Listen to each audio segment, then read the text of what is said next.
Olá pessoal, a gente vai ver agora as principais características de uma vértebra cervical.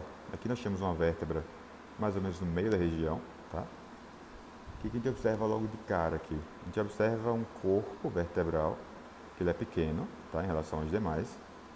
Ele tem uma predominância, né? É como se ele fosse achatado de anterior para posterior, tá? De modo que ele apresenta uma dimensão maior de uma lateral à outra, tá?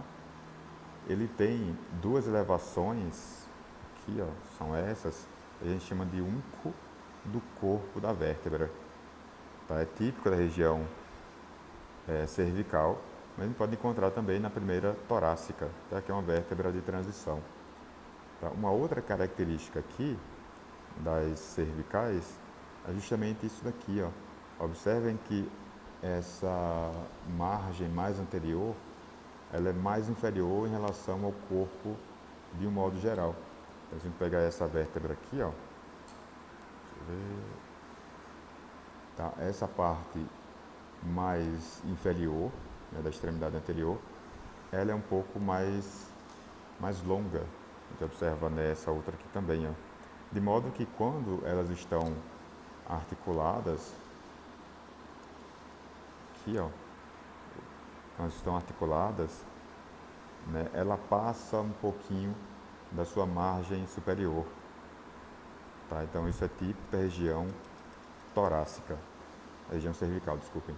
Tá? Então essa região aqui ela é um pouco mais alta, essa aqui é um pouco mais baixa. Tá? É uma característica das cervicais também. E aí uma outra característica que a gente nota aqui é a presença desses forames aqui. Ó.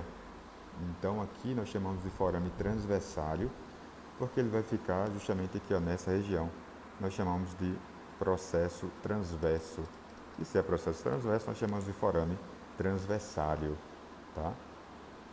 E esse processo transverso, diferente de outras regiões, ele é mais curto, tá? E ele tem duas elevações.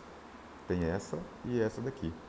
E essas elevações nós chamamos basicamente de tubérculo.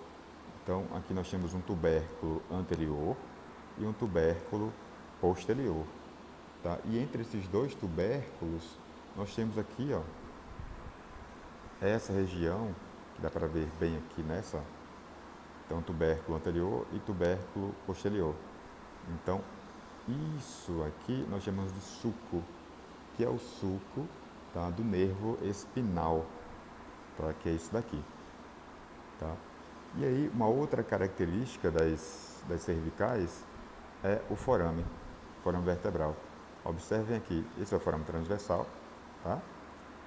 Olhem o formato que ele aparenta um formato circular. Aí eu vou pegar uma outra vértebra aqui para vocês observarem. Aqui é uma vértebra torácica.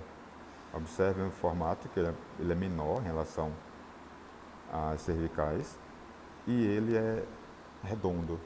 Tá? No caso das cervicais ele é triangular. Tá?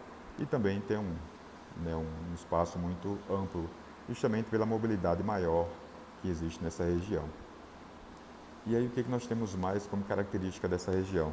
Nós temos aqui, por exemplo, ó, isso aqui a gente já viu que é processo espinhoso, né?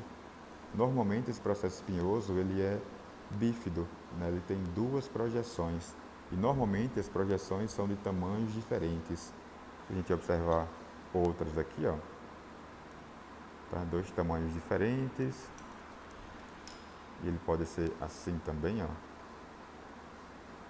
Tá? Então tamanhos diferentes. Então isso é característico de uma vértebra cervical. Tá? Então essas são as principais características. Tá? Obrigado pessoal, um abraço.